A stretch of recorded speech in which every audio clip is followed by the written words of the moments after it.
Ce qui m'a frappé les derniers temps, après certaines analyses, c'est politique, c'est justement les positions controversées de toute la classe politique algérienne, qui finalement, si on fait un bilan depuis donc l'avènement de la démocratie dans notre pays, c'est que dans toutes les étapes que nous avons traversées depuis donc maintenant 1990, c'est que ces partis, ces associations politiques de tout temps, dans toutes les étapes, n'ont fait que consolider le parti unique ou le pouvoir qui est constitué donc des militaires et du FLN pour encore perdurer.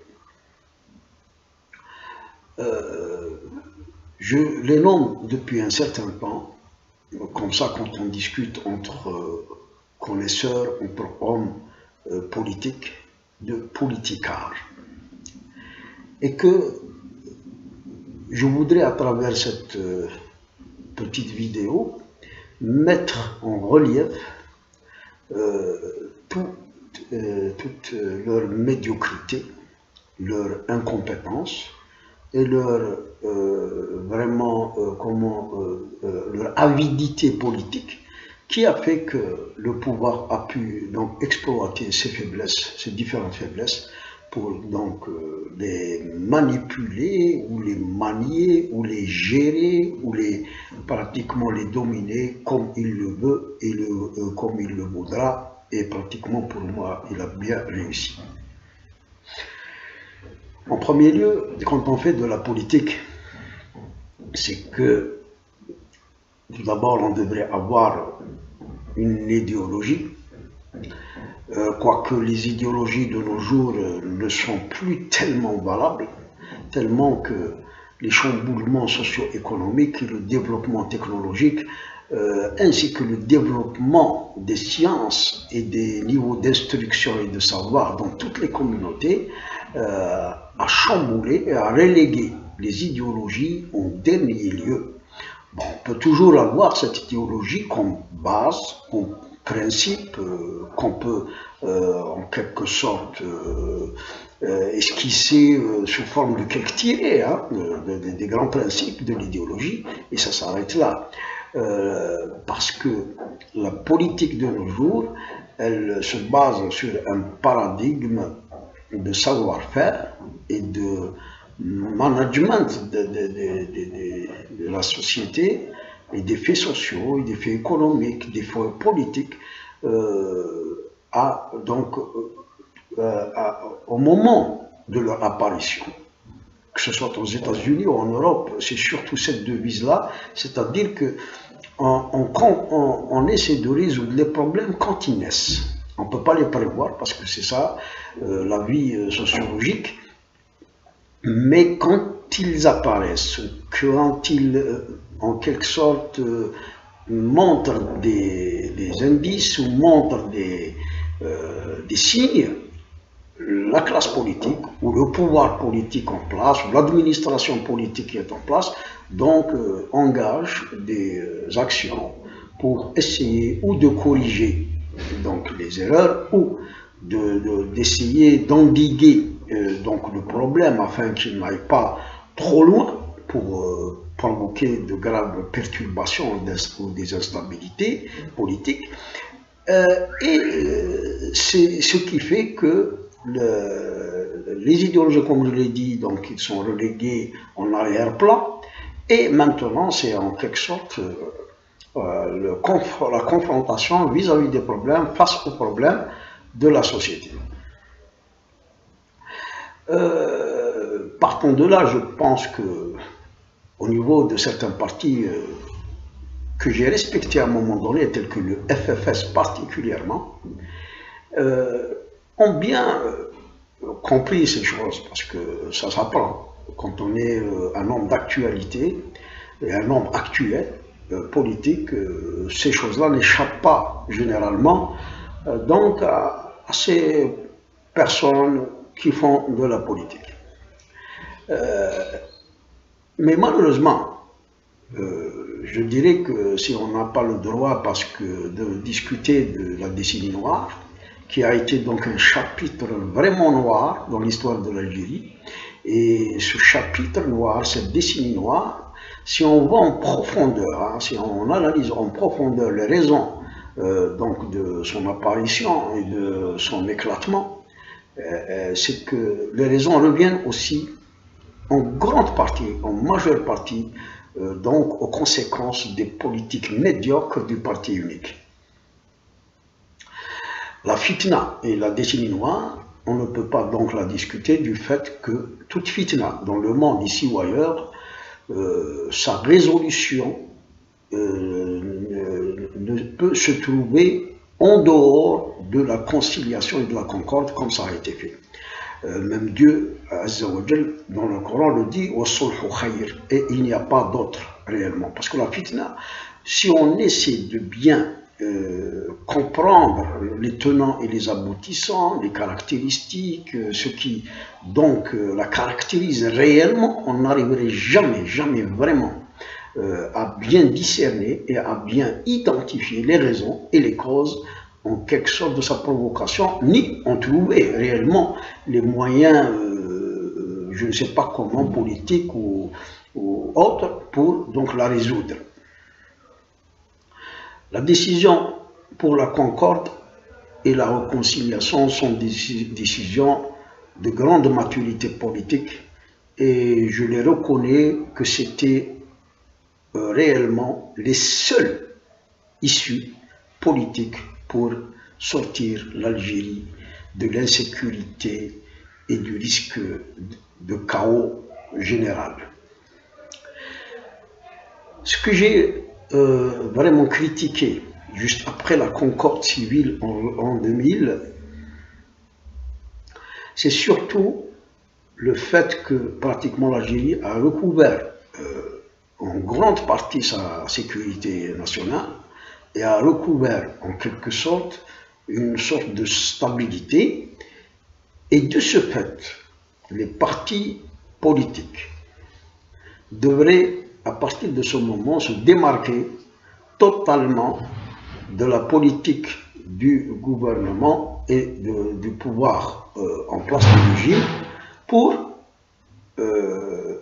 essayer de se lancer dans leur programme politique, leur idéologie ou leur vision des choses au plan social et économique qui concernent l'Algérie.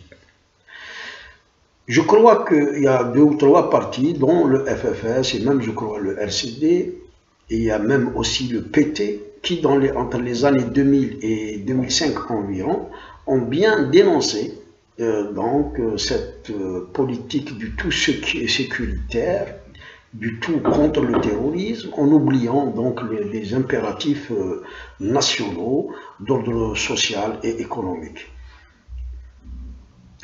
Mais c'était juste des réactions et des alarmes timides qui n'ont pas été par la suite suivies et développées. Et de ce fait, je dirais que le fait que beaucoup de ces partis et de ces politicards ont été domestiqués par donc leur proposition de poste dans le pouvoir ou par d'autres formes qu'on ne connaît pas mais dont on a entendu parler, pour les domestiquer, pour donc les amadouer, pour les intégrer, etc. Et de ce fait, déjà, les premiers signes d'incompétence politique, les premiers signes d'amateurisme politique ont donc bien été identifiés et se sont bien révélés durant cette période du fait qu'on a participé dans les gouvernements de ce parti unique, hein, militaro-FLN, et au nom de la sécurité, au nom de la lutte contre le terrorisme, au nom de la stabilité, etc. Ces objectifs, je dirais, devraient effectivement être le commun de tous les Algériens sans exception. Et que même les partis politiques devraient être effectivement solidaires avec les actions antiterroristes, solidaires pour rétablir toute la sécurité au niveau du pays, solidaires aussi pour toutes les actions pour unifier la nation, etc. Ceci devrait être d'ailleurs même des axes de leur propre programme et que chaque parti devrait intégrer ceci. Ce n'est pas uniquement ce parti, enfin il n'y a pas de parti, il y a un pouvoir occulte, apparent, il y a des militaires dedans, etc., qui font un régime avec toute leur administration qui va du chef de l'État au maire de la commune, etc. Donc ces partis devraient, à mon avis, à partir au moins de 2005, se démarquer totalement pour essayer de s'engager dans une politique contraire, tout à fait contraire. Parce que déjà entre les années 2000-2005, il est apparu clairement que le pouvoir en place voudrait revenir donc au parti unique. Et beaucoup d'acquis démocratiques ont disparu durant cette période. Les partis politiques qui devraient se respecter et qu'on devrait respecter, c'était ceux qui devraient au moins, normalement, se rassembler pour concerter et pour discuter de la position à prendre vis-à-vis de ce pouvoir qui est en train de reculer par rapport aux acquis démocratiques et des droits de l'homme. Ça n'a pas été fait, et c'était déjà encore le deuxième point, là, d'amateurisme politique et de politicard. Parce que, à tout homme raisonnable et intelligent, il devrait donc se dire que du fait que ce pouvoir a donc régné depuis l'indépendance, et c'est un pouvoir qui est devenu une secte pratiquement de maçonnerie, si vous n'appartenez pas à leur politique, si vous n'appartenez pas à leur système, vous êtes out, vous êtes dehors. Et pratiquement même son fonctionnement actuel, il est semblable, absolument semblable à une secte de franc-maçonnerie. Tout ça, on aurait dû donc l'identifier et le décortiquer, je dirais, après 2005 et après tout ce qui s'est passé, après tous les constats que les hommes politiques ont fait, et les intellectuels aussi. Mais ceci n'a pas été fait, et de ce fait, c'est-à-dire que le fait qu'on a continué à être dans les rouages du fait qu'on, par exemple, on accepte un poste de ministre ou un poste, parce qu'un poste, un député, sénateur sont devenus des postes de désignation. Et de ce fait d'accepter de donner quelques éléments pour faire de la figuration dans l'APN ou dans le Sénat, ou être ministre, ça veut dire qu'on a accepté, c'est bien ça, donc de soutenir ce pouvoir en place et de le servir d'une certaine façon. Parce qu'en participant, on est pratiquement dedans, et de ce fait, on dit aussi, on dit bye-bye à la démocratie. On dit bye-bye aussi à l'opposition, parce qu'on ne peut pas être opposant si on fait de la participation quand on est tout à fait contre un régime pareil. Donc les politicards, comme je l'ai dit, se sont donc maintenant bien affirmés avec le temps, depuis pratiquement donc 2006-2007, et de ce fait, je dirais, qu'est-ce qui le montre de manière flagrante, c'est que les hommes politiques devraient, quand ils sont dans un champ politique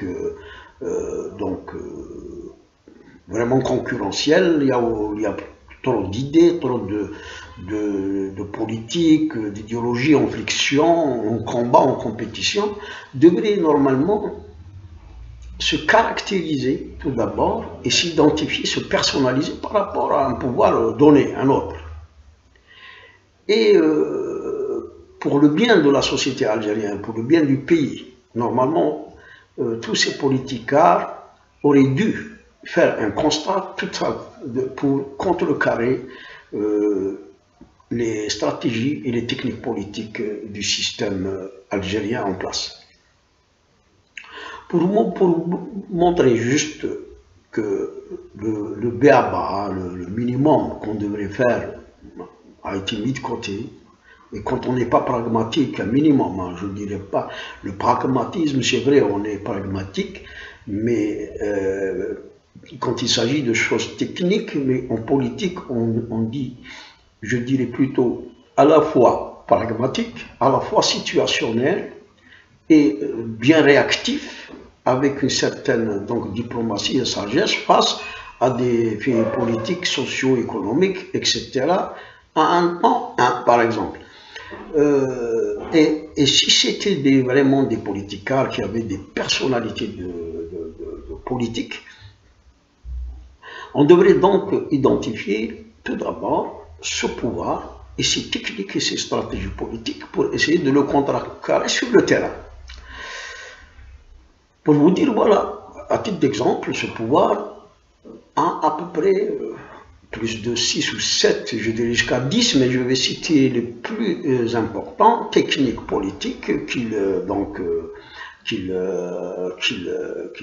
adopte, qu'il met en œuvre depuis pratiquement 1962, et que normalement c'est à partir de là qu'on devrait donc trouver des solutions pour le contrecarrer. La première technique politique, mais c'est une politique c'est une technique d'autocratie, c'est la technique, la première, c'est les fraudes électorales. La fraude électorale. La deuxième, je placerai donc leur politique de diviser pour régner.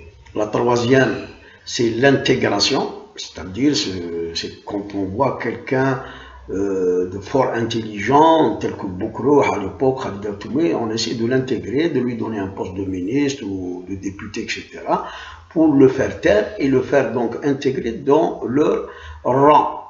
En troisième, la domestication, c'est-à-dire qu'à un plus bas niveau, on essaie de domestiquer par des postes, par des financements, en donnant, on l'attribue à certains intelligents, hommes intelligents politiques, des biens de ce monde et des affaires pour leur faire boucler la bouche. Et ça a beaucoup marché chez nous, hein, parce que finalement tout le monde est avide dans ce pays. En cinquième lieu, je dirais, donc il y a aussi la technique de la manipulation du peuple et des politiciens, des politicards par la peur. La sixième, je citerai aussi la diversion politique, c'est la fuite en avant, on tire au flanc, on essaie de faire grandir des petits futiles problèmes et on oublie les plus importants, les plus cruciaux, on les met de côté, on ne les oublie pas, c'est-à-dire qu'on n'en parle pas pour que le régime et l'oligarchie du régime et ceux qui en tirent profit continuent donc à profiter de cette politique qui est finalement au service d'une oligarchie qui profite à cette mafia politico-financière, mais pas du tout à l'Algérie ni à son peuple. Voilà, il y a d'autres, bon, je ne vais pas, c'est l'essentiel pratiquement du champ politique algérien. Du fait que à chaque technique qu'on a citée, ces politicards n'ont pas réagi pour essayer de contrecarrer. Par exemple, la première, la fraude électorale.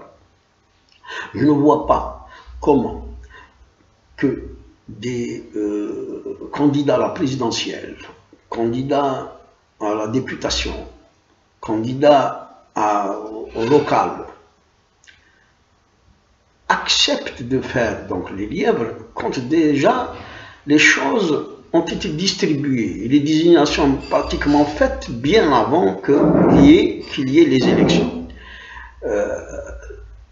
La seule, d'ailleurs, qui a été conduite par Aït Ahmed, c'était en 1999, quand tout le monde s'est retiré de la course à la présidentielle avec le candidat donc, du pouvoir, le candidat qui a été donc placé et ramené par le régime, notamment les militaires.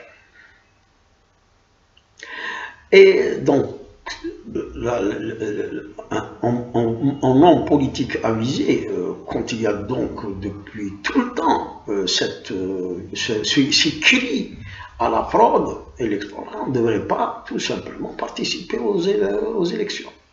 Il faut laisser ce régime faire ce qu'il veut et nommer ce qu'il veut, mais il ne faut pas du tout participer, c'est ça, il faut se démarquer. Comment on critique et on voit qu'à chaque fois il y a donc une fraude électorale massive et on continue à le faire. Qu'est-ce que ça veut dire? Ça veut dire tout simplement que vraiment même ces partis soi-disant politiques, hein, il n'y a pas d'opposition, je ne parle pas d'opposition, parce que l'opposition normalement devrait se faire et se composer.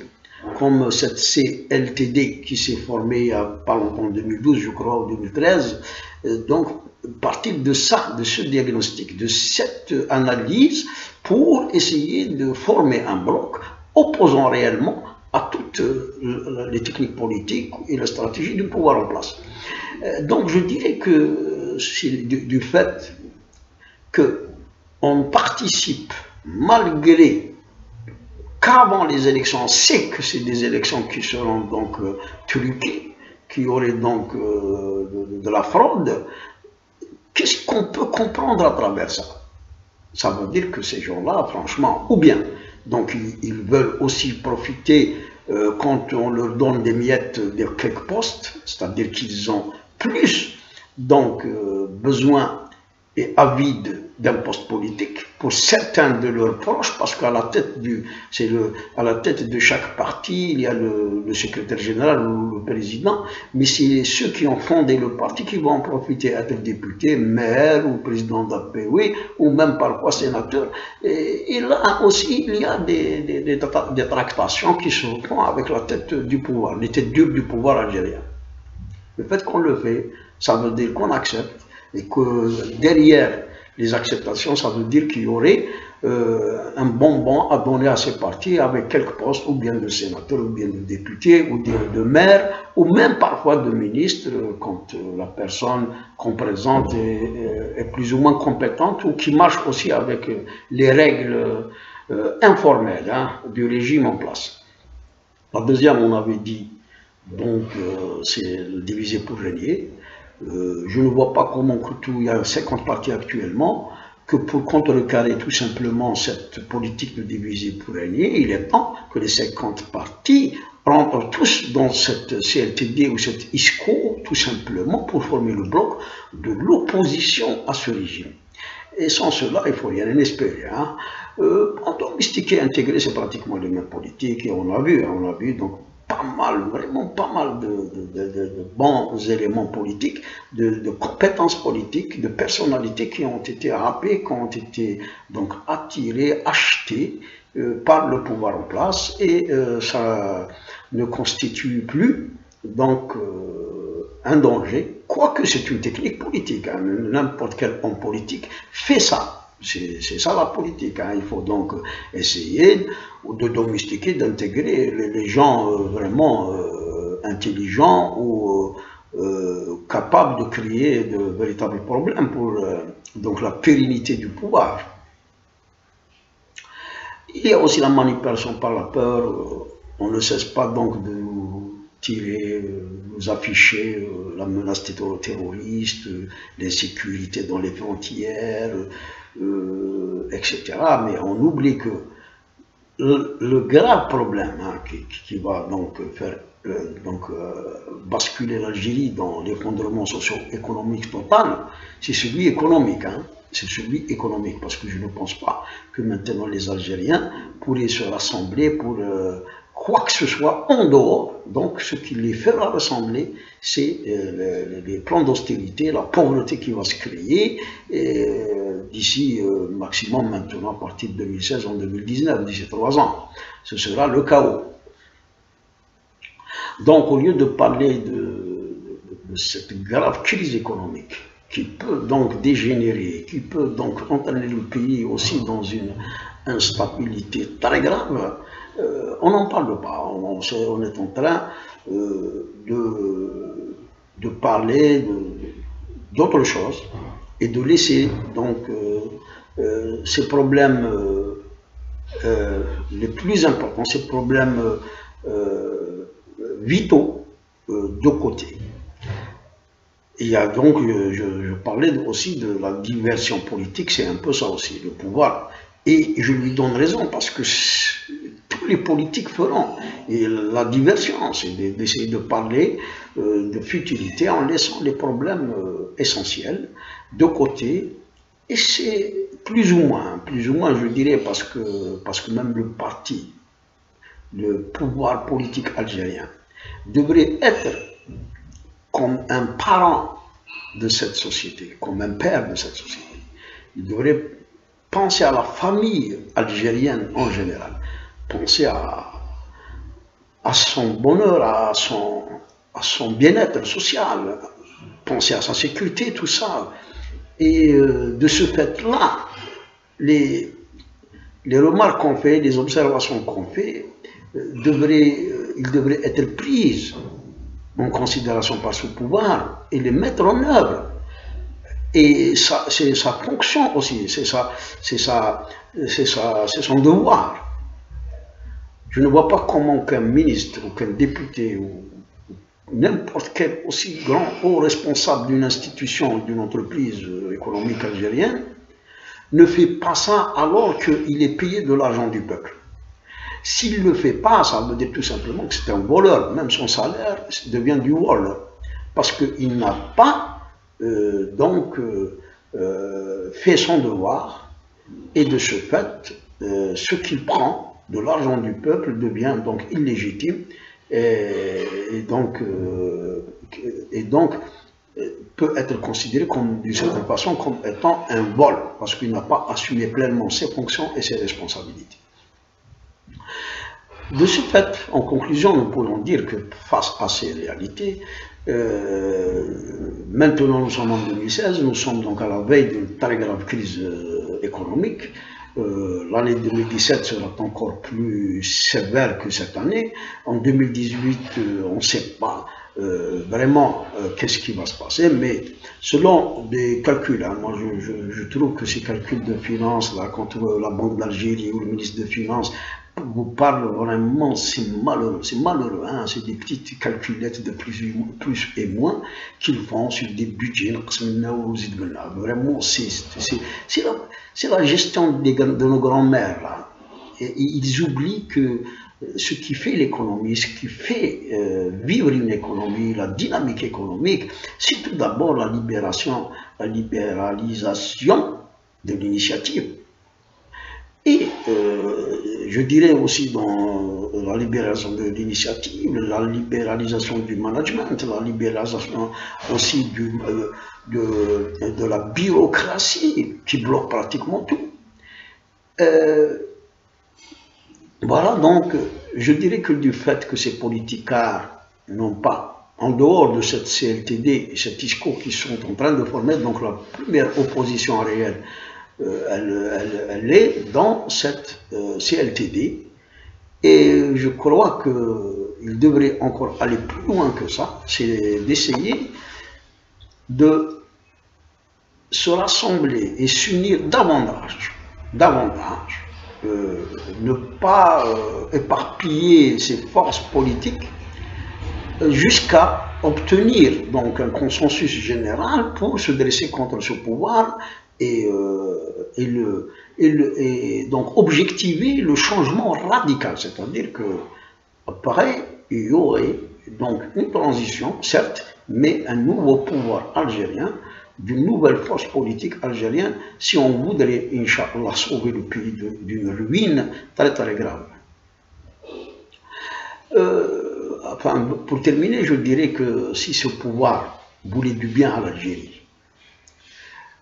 et qu'il était aligné au plan politique au bloc de la Russie, de la Chine, de Cuba, etc. à un moment donné, si sur le plan idéologique il était aligné, je ne vois pas pourquoi que sur le plan économique il ne l'a pas été. Et que même à la fin des années 70, lorsque la Chine avait entrepris son plan de développement, donc qui s'articulait autour de deux axes principaux qui étaient l'investissement productif et sur donc l'objectif d'exportation, je ne vois pas pourquoi on ne s'est pas inspiré de la Chine, qui en 12 ans pratiquement, au début des années 90, la Chine était devenue un pays développé. Et c'était un plan qui a duré 10 ans.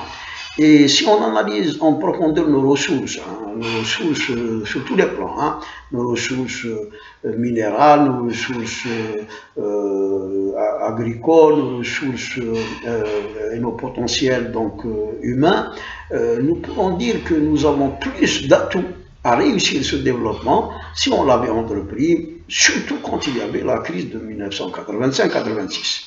Donc, c'est un système qui est resté rentier. Ils veulent rester rentier. Tant qu'il y a un peu de pétrole et de gaz, donc ils survivent. Mais ils ignorent complètement les conséquences que cette baisse de prix de pétrole auront sur donc, les citoyens algériens, sur la société en général, et sur les risques que cela pourrait donc engendrer de déstabilisation de tout le pays. Ce trait que nous avons souligné du fait qu'on n'a pas adopté la même politique de développement comme celle de la Chine, prouve tout simplement que ce pouvoir est un pouvoir qui ne pense qu'à ses intérêts étroits et mesquins de préservation du pouvoir, et qu'il ne pense qu'à ses intérêts étroits et s'en fout en quelque sorte du sort de l'Algérie et de tous les citoyens algériens. Et cela suffit pour donc le juger et le condamner sur cette position. Et je condamne aussi tous ces politiques algériens qui n'ont pas donc su se mettre au diapason des actualités et du développement politique en Algérie pour adopter les positions les plus appropriées afin de provoquer le véritable changement en Algérie.